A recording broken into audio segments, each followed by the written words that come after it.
নমস্কাৰ ছাত্ৰ ছাত্ৰীসকল, তোমালোকক পুনৰ এটি নতুন ভিডিঅ'লৈ স্বাগতম। আজি আমি আলোচনা কৰিম তোমালোকৰ মেট্ৰিক পৰীক্ষাৰ বাবে কিছু কমন ৰচনা অসমীয়াৰ, যিবোৰ তোমালোকৰ এক্সামত অহাৰ পূৰ্ণ সম্ভাৱনা আছে। যিহেতু তোমালোকৰ 10মান শ্ৰেণীৰ মেট্ৰিক পৰীক্ষা আহি পাইছেই, তো তাৰ ওপৰত নজৰ ৰাখি তোমালোকৰ বাবে কিছু কমন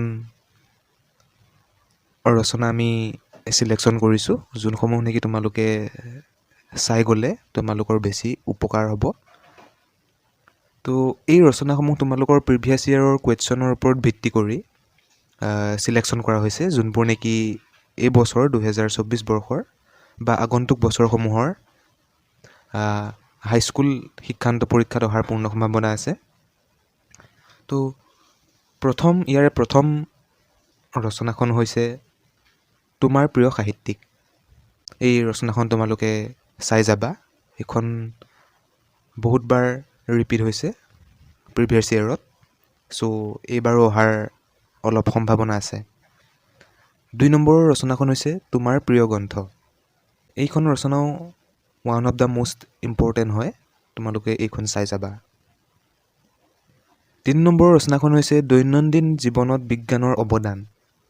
এই ৰচনাখন বহুত গুৰুত্বপূৰ্ণ, তোমালোকে এইখন 100% চাই যাবা, নহ'লে বা বিপদত পৰাৰ সম্ভাৱনা আছে। এইবাৰৰ যি প্ৰি ফাইনেল এক্সামসমূহ হৈ গৈছে, তো তাতে আমাৰ কামৰূপ মহানগৰৰ অসমীয়া কুৱেশ্যন পেপাৰত মোবাইল ফোনৰ ওপৰত ৰচনা লিখিব আহিছে, যোনখন নেকি তোমালোকে দৈনন্দিন জীৱনত বিজ্ঞানৰ অৱদান ৰচনাখন অলপ যদি থুলমূলভাৱে চাই যোৱা ভালদৰে, তেন্তে তোমালোকে নিশ্চয় মোবাইল ফোনৰ ওপৰতো লিখিব পাৰিবা। তো তোমাৰ মোবাইল ফোনটো বৰ্তমান জীৱনততো এটা গুৰুত্বপূৰ্ণ অংগ হৈ পৰিছে। তো তোমালোকে চলাই থকা যিহেতু তাৰ অপকাৰিতাসমূহ তোমালোকে নিশ্চয় জানা। তো সেইসমূহৰ ভিতৰতে অলপ তোমালোকে পইণ্ট হিচাপে মিলাই মেলি সেইসমূহ তোমালোকে ভালদৰে কিছু শব্দৰ ওপৰত বৰ্ণিত কৰি যদি লিখা, তেন্তে আকৌ বেলেগকৈ তোমালোকে মোবাইল ফোনৰ ওপৰত চাব লগা কাম নাথাকে। তো আমাৰ 4 নম্বৰৰ ৰচনাখন হৈছে অসমৰ প্ৰাকৃতিক সম্পদ।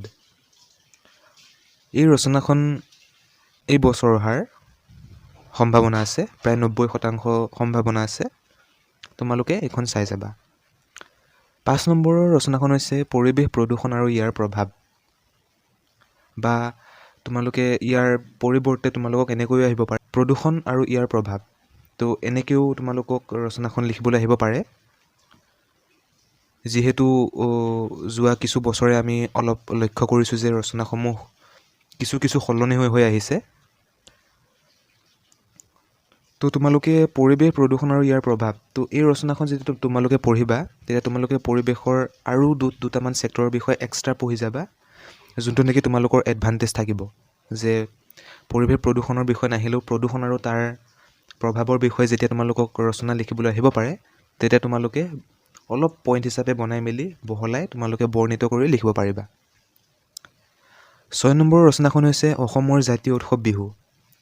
যিহেতু হাইস্কুল শিক্ষান্ত পৰীক্ষা বিহুৰ পাছত অনুষ্ঠিত হয়, আমাৰ মাঘ বিহুৰ পাছত অনুষ্ঠিত হয়, তো সেই হেতুকে তোমালোকৰ এইখন ৰচনা অহাৰ প্ৰায় 95% চান্স আছে। তো তোমালোকে এইখন চাই যাবা। বিহুৰ বিষয়ে তোমালোকে জানাই, আমাৰ বিহু তিনিটাৰ বিষয়ে অলপ বৰ্ণিত কৰি বহলাই ব্যাখ্যা কৰি লিখি দিবা, বাছ খেলা খতম। 7 নম্বৰৰ বা শেষৰ তোমালোকৰ ৰচনাখন হৈছে তোমাৰ জীৱনৰ লক্ষ্য। এইখন প্ৰায় প্ৰিভিয়াছ ইয়েৰত মিনিমাম 3 পৰা 4 বাৰ ৰিপিট হৈছে বিভিন্ন বছৰত, তো এইখনো তোমালোকে নিশ্চয় চাই যাবা। এই ৰচনাখনো তোমালোকৰ বাবে বিশেষ গুৰুত্বপূৰ্ণ। এই ৰচনাসমূহৰ উপৰিও তোমালোকে চন্দ্ৰযান 3, পুথিভঁৰাল, দূৰদৰ্শন, বাতৰি কাকত যদি সময় পোৱা তেন্তে এইবোৰ ওপৰে অলপ চাই যাব পাৰা, তেতিয়া তোমালোকৰ পৰীক্ষাত এডভান্টেজ এটা বেছি হ'ব। তো আমি এই অসমীয়া ৰচনাসমূহৰ উপৰিও ইংৰাজীৰ এছে কমন কিছুমানো আমি এটা ভিডিঅ'ত এটা ভিডিঅ' হিচাপে বনাই আমি আপলোড কৰিছোঁ। এই ভিডিঅ'টোৰ লিংক তোমালোকে ডেছক্ৰিপশ্যনত নহ'লে বা ওপৰৰ আই বটনত তোমালোকে পাই যাবা। তাত ক্লিক কৰি তোমালোকে সেই ভিডিঅ'টো চাব পাৰিবা। বাছ আজিৰ ভিডিঅ'ত ইমানখিনি। লগ পাম নেক্সট ভিডিঅ'ত। চেনেলটো যদি নতুনকৈ আহিছা ছাবস্ক্ৰাইব কৰিবা, লাইক কৰিবা আৰু লগৰ বন্ধু বান্ধৱীসকলৰ লগতো শ্বেয়াৰ কৰিবা বুলি আশাবাদী। ধন্যবাদ।